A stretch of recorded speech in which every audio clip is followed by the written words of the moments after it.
Encore toi. Tiens, un petit remontant. Ça fera du bien.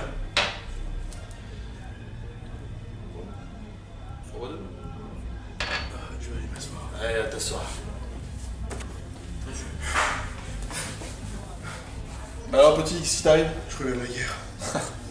La guerre? Quelle guerre? Contre Super Méchant Man. Un duel épique qui m'a emmené très loin. Ouais, Très loin. Ouais, je connais ce genre de désagrément. Je connais la guerre. Vous avez déjà fait la guerre, ouais? Oh, ok, oui. Pas qu'un peu. Laquelle? Seconde guerre mondiale, par exemple. Et vous faisiez quoi pendant la guerre? Alors, j'étais sur les plages, un petit peu sur les avions, un petit peu sur les bateaux, un petit peu sur les tanks. Vous avez fait un peu de tout. Un petit peu de tout, ouais. Et qu'est-ce qui vous a plus marqué pendant la guerre? Ah, je dois bien te le dire, hein, ce qui m'a le plus marqué, c'était avant tout le fameux anglais volant, le meilleur navire de sa génération. Le anglais volant. Ah ouais. Ouais, vous étiez le capitaine? Non, j'étais pas capitaine, j'étais que second. Il est bien plus meilleur que moi en Qui capitaine. était-ce? Le fameux, je sais pas si t'en as entendu parler, mais Jacques Pichon. Jacques Pichon. Ouais, Jacques Pichon. Anglais volant, Jacques Pichon. Très bien. Et vous aviez quelle mission avec ce bateau? On devait faire la plus grande bataille d'Europe, la fameuse Dunkerque. On parle de bataille ou plutôt de fuite? Ouah, il y a beaucoup de morts quand même, hein. Ouais, des morts. Et Surtout de notre côté, quoi. surtout de votre côté. Et c'est comme tu me parles de ton coffre maudit? Oui, bah ça va. Je voulais faire une vidéo sympathique avec une intro bonnard. Enfin, ça fait 2 fois que je viens, 2 fois tu me racontes n'importe quoi. J'ai plus d'idées.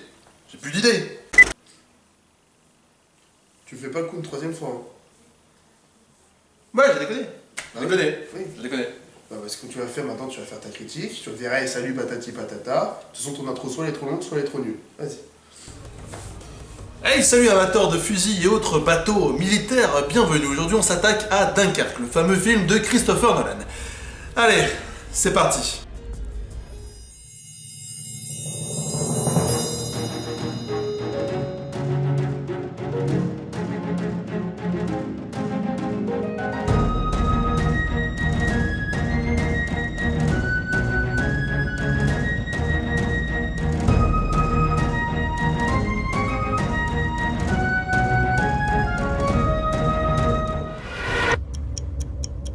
Qu'est-ce qu'ils foutent, nos aviateurs?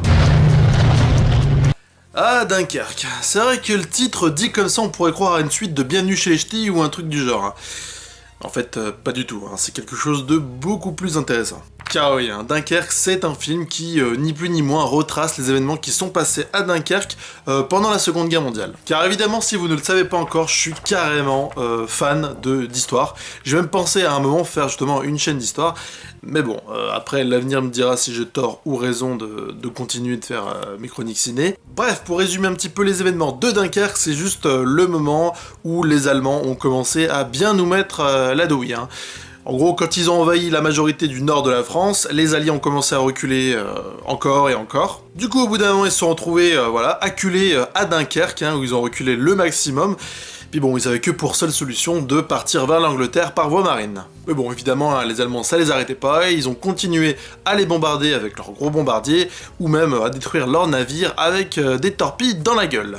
Donc voilà, cette opération de secours gigantesque est vraiment super impressionnante, même s'il faut bien le dire que le débarquement en Normandie lui fait un petit peu de l'ombre. Pour vous dire, les autorités britanniques attendaient pas moins de 45 000 sauvés, hein. Enfin, ils disaient, bon allez, si vous en sauvez 45 000, c'est déjà pas mal. Mais non, sur les 400 000 soldats qui étaient postés à Dunkerque et qui attendaient justement un bateau pour traverser la Manche, plus de 338 000 ont réussi justement à traverser la Manche. C'est-à-dire presque 2 fois les effets... ou 3 fois les... Bah, on s'en fout, le principal c'est qu'il y en a beaucoup qui sont passés. Enfin bon voilà, les événements de Dunkerque, hein, c'est un peu ça, à résumer bien grossièrement. Je ferme maintenant la parenthèse d'histoire, et c'est Christopher Nolan qui se met derrière la caméra pour justement en faire un film qui est attendu par bon nombre de gens. Alors que vaut vraiment Dunkerque, hein, le film retraçant cette fameuse opération de secours? Un appel a été lancé, on doit aller à Dunkerque. Paré à larguer les amarres. Qu'est-ce que vous faites? Vous vous rendez compte où on va? On met le cap sur la guerre. Je vous serai utile, monsieur.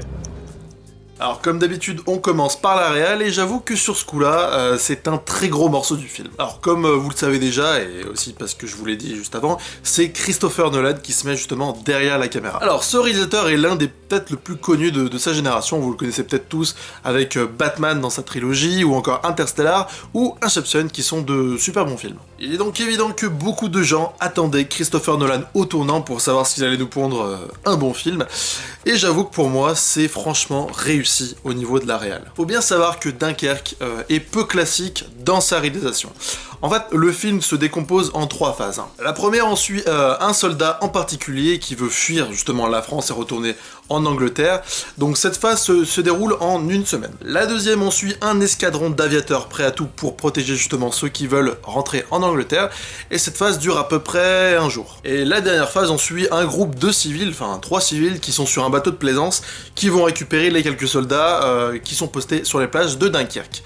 Cette phase se déroule en 1 heure. Alors oui, je sais que à ce stade-là, vous comprenez que dalle, mais je vais vous expliquer un petit peu plus. Bon, en tout cas, retenez juste que le film se déroule en 3 phases, c'est-à-dire que on suit des protagonistes qui sont pas du tout dans le même code temporel. Ça veut dire que quand on suit le groupe de soldats terrestres, voilà, ça se passe sous 1 semaine, il y a plusieurs événements qui se passent sous 1 semaine. Quand on suit l'escadron d'aviation, ça se passe en 1 jour entier, et quand on suit les civils dans le bateau, ça se passe en 1 heure. J'espère que vous comprenez un peu plus, mais en tout cas, le film est super bien fait à ce niveau-là, et à la fin, le code temporel en gros se rejoint, et les trois groupes se rejoignent. Où est-ce qu'on va? Dunkerque. Non, j'y retourne pas.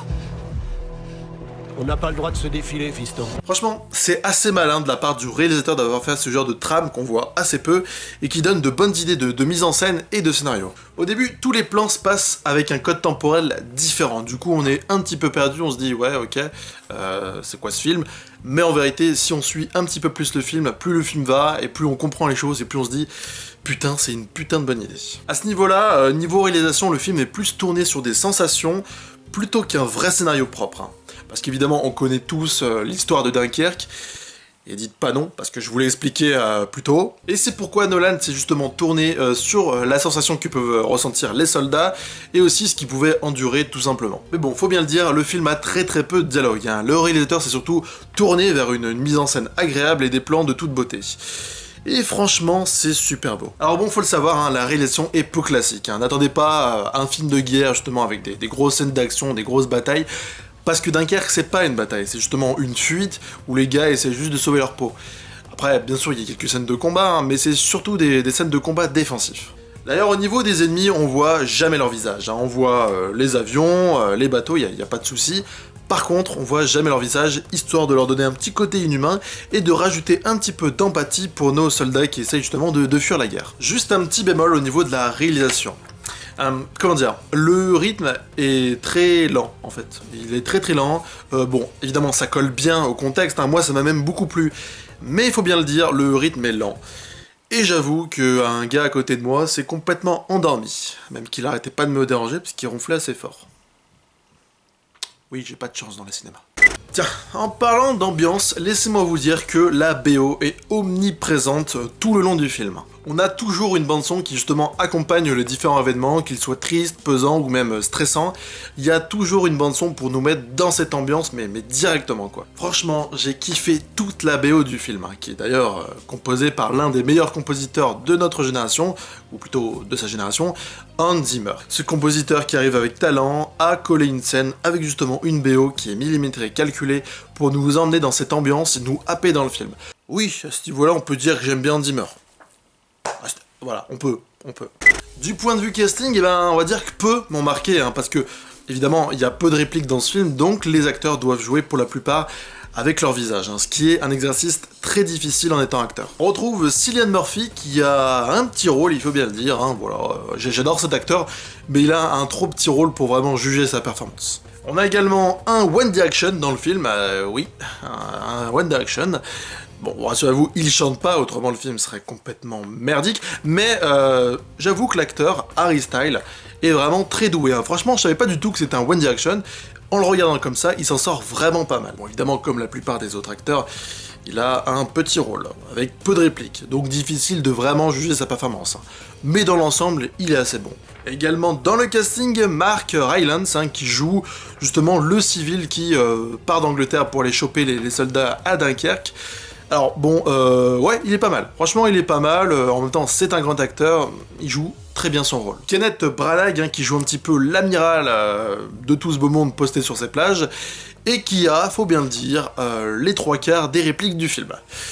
Oui, vous voyez, le film est assez pauvre en réplique, faut bien le dire, mais en même temps, c'est pas ça sa force. Sa performance est franchement nickel, hein. On voit un amiral qui est à la fois concerné par les missions que lui envoie l'Angleterre, et à la fois concerné par les vies humaines, hein. Ça donne un côté très humain à ce rôle. Évidemment, on retrouve Tom Hardy, hein, qui est l'un de mes acteurs préférés du moment, qui joue justement un aviateur, et pour le coup, on le voit très peu, parce qu'on voit surtout son avion, et on l'entend surtout très peu, donc difficile de juger sa performance, même si je pense qu'évidemment c'est un super acteur et que son rôle est nickel. Mais bon, comme dans tout film, il y a un héros, et c'est Fionn Whitehead qui joue ce rôle, hein, une sorte de soldat justement à terre, voulant à tout prix fuir les plages de Dunkerque. Pour le coup, c'est un acteur que je connais vraiment pas, hein. Franchement, il est super convaincant, justement dans son rôle de soldat voulant à tout prix fuir Dunkerque, justement avec son jeu gestuel qui est surtout basé sur le visage et sur le corps. On a vraiment de l'empathie pour ce héros qu'on connaît pas du tout, et qui d'ailleurs ne dévoile même pas son nom jusqu'à la fin du film. Évidemment, je te conseille grandement d'y aller, parce que moi franchement j'ai beaucoup aimé.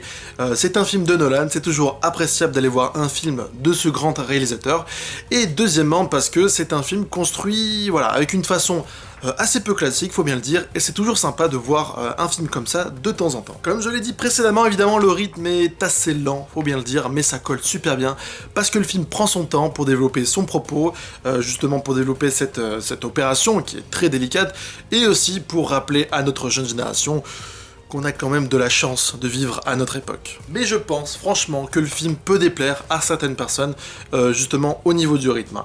Il est évident que quand un réalisateur prend un certain parti pris, un gros parti pris, il va se couper d'une petite partie de gens qui n'aiment pas, c'est normal. Mais en même temps, vous pouvez pas le savoir ça si vous n'allez pas voir le film. Alors moi personnellement, si j'avais un conseil à vous donner, évidemment, c'est d'y aller les yeux fermés. C'est un super bon film et on passe un super bon moment. Et même le mec qui a dormi à côté de moi, il a super bien dormi. Comme quoi. Et bien du coup, je mettrais un 16 sur 20. C'est un très bon film.